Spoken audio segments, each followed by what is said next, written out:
Welcome back to again. तो आज हम लोग पार्ट 2 श्वसन का दूसरा पार्ट देखेंगे, जो हम पहले पार्ट में कुछ पढ़ा चुके हैं और आज दूसरा पार्ट है। आज हम लोग पौधे में किस प्रकार श्वसन होता है वो जानेंगे, ठीक है ना। और पहला पार्ट हम पढ़ा चुके हैं, आप डिस्क्रिप्शन में हम दे दिए, जाकर देख लीजिएगा, ठीक है ना। तो ये दूसरा पार्ट है, पार्ट नंबर 2 है श्वसन का, पौधे में श्वसन का बारे में, ठीक है ना। तो आज हम चलेंगे किस चीज़ के बारे में, पौधों के लिए, पौधे किस तरह से श्वसन करते हैं, पौधों में श्वसन किस प्रकार से होता है, आज हम इसके बारे में चर्चा करेंगे, ठीक है ना। तो आज ध्यान दीजिएगा और ध्यान से पढ़िएगा, तो आप अच्छे मार्क्स ला सकते हैं। जो भी पढ़ाऊंगा उससे बाहर से क्वेश्चन नहीं आएगा। इसके अलावा ये एनसीईआरटी पैटर्न है, बिहार बोर्ड क्लास 10 का एनसीईआरटी पैटर्न है, ठीक है ना, यानी एनसीईआरटी पर आधारित है। तो हम बिना देरी करते हुए आगे बढ़ते हैं। तो इसे सबसे पहले मैं बता दूं, मेरे चैनल का नाम है शिवाजी प्रिज्म। तो प्लीज़ सब्सक्राइब कर दो, सपोर्ट करो, क्योंकि बहुत मेहनत लगता है वीडियोस बनाने में। तो पौधे में श्वसन आज हम पार्ट नंबर 2 पढ़ेंगे, यानी किस प्रकार पौधे में होता है। ठीक, चलते हैं बिना देरी करते हुए। देखिए एक चीज़ बताते हैं, श्वसन क्या होता है। श्वसन में होता है ना कि ऑक्सीजन ग्रहण किया जाता है। तो हम पहले ही बता दिए थे पहला पार्ट में कि ऑक्सीजन ग्रहण किससे करते हैं, वातावरण से, ठीक है ना। वातावरण में भी पर्यावरण। तो हम चलते हैं आगे। पौधों में जो श्वसन होता है ना, वो 3 चीज़ों से होता है। किससे होता है? 3 चीज़ों से होता है। पहले हम बता देते हैं, उसके बाद बताएंगे। पहले ये देख लीजिए, पौधों में श्वसन किसके माध्यम से होता है। तो पौधों में श्वसन पहले ग्रहण किससे करता है, तो वायुमंडल में जो उपस्थित वातावरण लीजिए ना, वातावरण से ऑक्सीजन ग्रहण करता है ना। फिर ऑक्सीजन ग्रहण करता है। ऑक्सीजन ग्रहण करता है तो किस विधि द्वारा ग्रहण करता है? विसरण विधि द्वारा। किस विधि द्वारा? विसरण विधि द्वारा। हम इसलिए इस तरह से बना रहे हैं कि आपको याद रहे। पहले पौधों में श्वसन कहाँ से होता है? वातावरण से। किस विधि द्वारा होता है? विसरण विधि द्वारा। देखिए विसरण क्या हम आपको समझाते हैं, ध्यान दीजिएगा। विसरण, ये मान लीजिए कोई आदमी है, ठीक है ना, ध्यान दीजिए। विसरण हम समझा रहे, विसरण है क्या समझ में आ जाएगा तुरंत। ये कोई आदमी है, इसको O2 की ज़रूरत है। किस चीज़ की ज़रूरत है? ऑक्सीजन की ज़रूरत है। आदमी को ऑक्सीजन की ज़रूरत ना होती है जी, होता है ना, ऑक्सीजन की ज़रूरत है, ठीक ना। तो ये ऑक्सीजन कहाँ से ग्रहण करेगा? वातावरण से, पर्यावरण से। पर्यावरण में ऑक्सीजन, देखिए ये सब जो है सब O2 है और इसको ज़रूरत है, ठीक है ना, O2 की ज़रूरत है इस व्यक्ति को। तो देखिए O2 कहाँ ज़्यादा है? ज़्यादा कहाँ है? हमारे वातावरण में है ना। O2 हमारे वातावरण में अधिक है। बात अधिक कैसे? क्योंकि हमारे अंदर तो वातावरण में से जो O2 लिए वो है नहीं, अभी बता रहे हैं एग्जैक्ट, एक समझ लिए। O2 नहीं है, हमें O2 की आवश्यकता। तो O2 ज़्यादा कहाँ है? ज़्यादातर है वातावरण में। तब वातावरण जहाँ अधिक होता है ना, उसे उच्च सांद्रता बोलते हैं। सांद्रता मतलब जैसे जिस चीज़ की संख्या अधिक होती है उसे सांद्रता कहते हैं। यानी ऑक्सीजन की यहाँ वातावरण में ऑक्सीजन अधिक है, तब वातावरण क्या हो जाएगा? उच्च सांद्रता क्षेत्र हो जाएगा।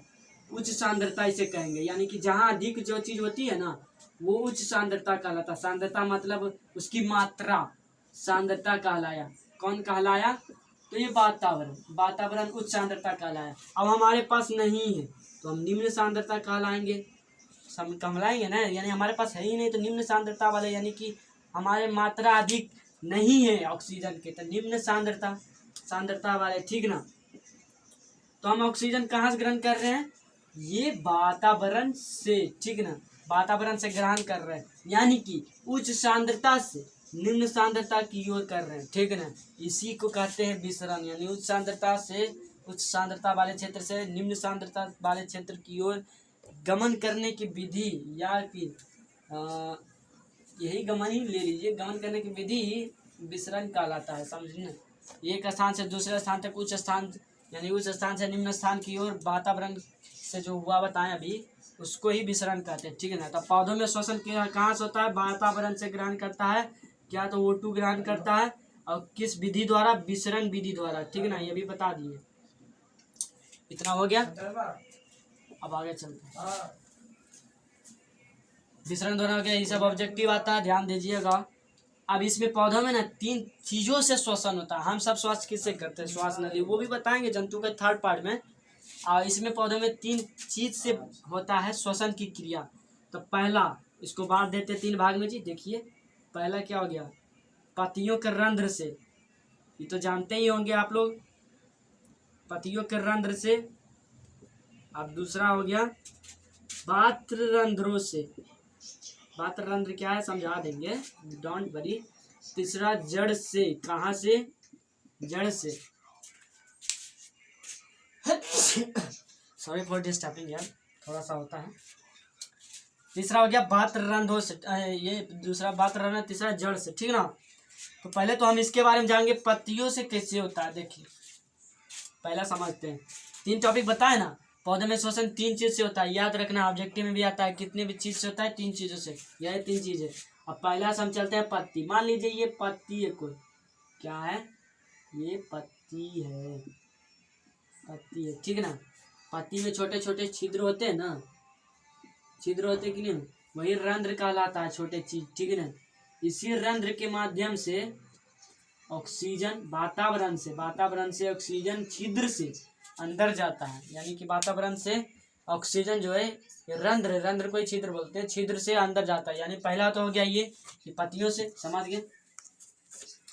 अब दूसरा पात्र रंध्र क्या? देखिए ये हमारा पेड़ है, पौधों में श्वसन चल पड़ रहा है ना, पौधे के बारे में जानिए। पेड़ है, ठीक है ना, पेड़ है। अब पेड़ जो है ना, ये जो है ना, ये सब तना, ये जो है, ये सब जो है ना, मान लीजिए पपड़ी नहीं हो जाता, पपड़ी सा उखाड़ते हैं, खींच के उखड़ जाता है, तो वो भी छेद रहता है, उससे भी ग्रहण करता है ऑक्सीजन, ठीक है ना। उससे भी ग्रहण करता है ऑक्सीजन, O2 को, समझे।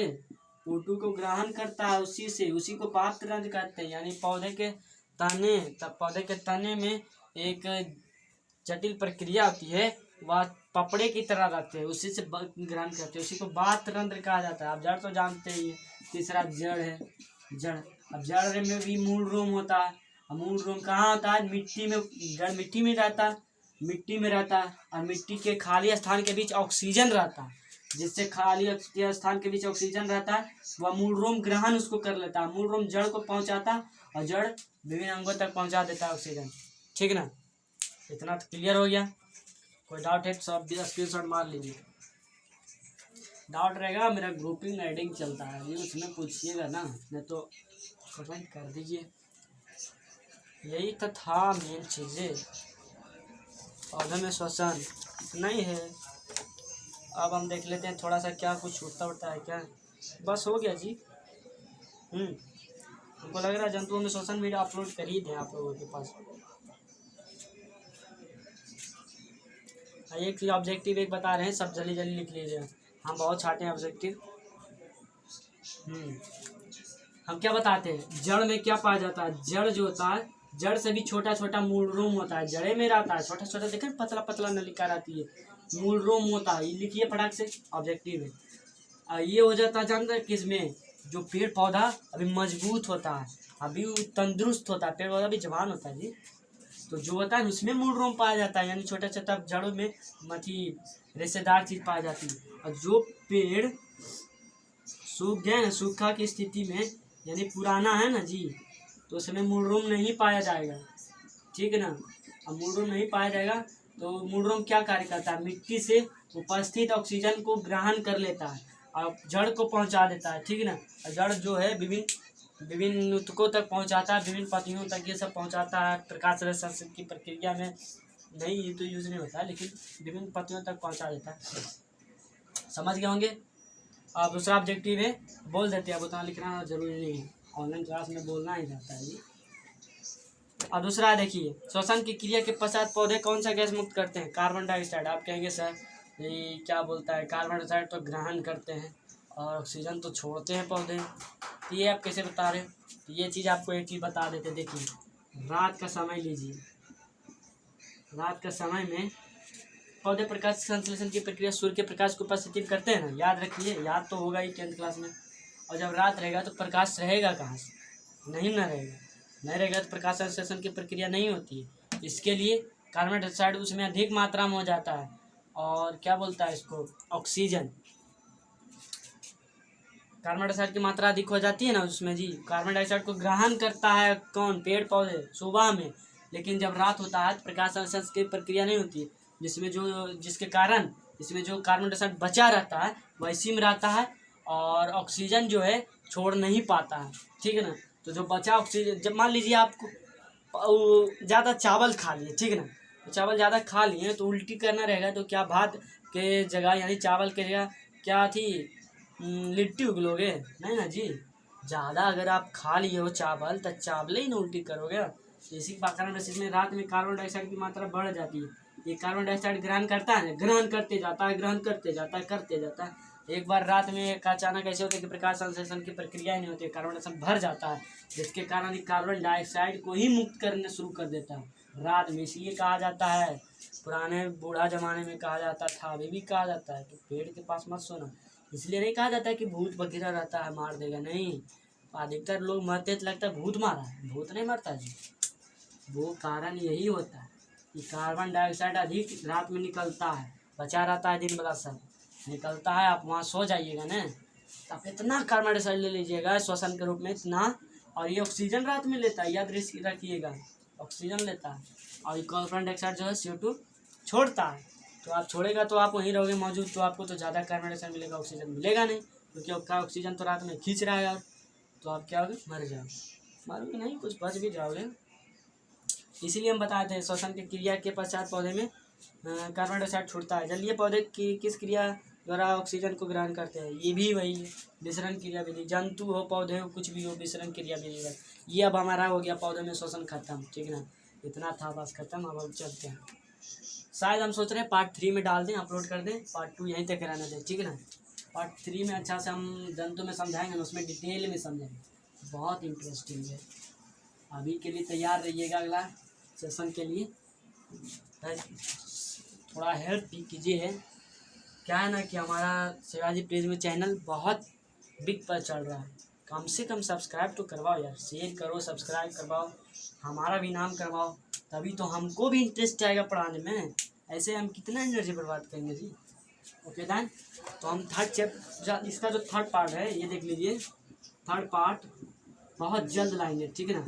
फर्स्ट और सेकंड पार्ट अपलोड कर देंगे आज ही, और अपलोड करने के बाद आपको हम भेज देंगे, आपको देखना है, ठीक है ना, और देख लीजिएगा दोबारा अगर समझ में नहीं आएगा तो ये हो गया थर्ड पार्ट हम अपलोड करेंगे। और उसमें रहेगा जंतुओं के बारे में, बहुत इंटरेस्टिंग है, जंतुओं के बारे में, जंतुओं के बारे में बहुत इंटरेस्टिंग रहेगा। आपको उसको भी मिस नहीं करना है, क्योंकि वो बहुत इम्पोर्टेंट है और आपके लिए इंटरेस्टिंग है। हम अपने ग्रुप में कुछ पौधे में जंतुओं को अंतर की दोनों के बीच कुछ अंतर भेजेंगे, आपको देख लेना होगा। तो हम ये भी करते हैं। इसके लिए धन्यवाद कि आप लोग हमारे वीडियोस को देखते हो, सपोर्ट करते हो। ये भी सपोर्ट करो कि हमारा साथ बनाओ। तो आप इस वीडियो में बने रहिएगा और दोबारा देख लीजिएगा अगर नहीं समझ में आए तो। इसलिए अलविदा लेते हैं इसी पर। Thank you and best of luck for study and God bless you.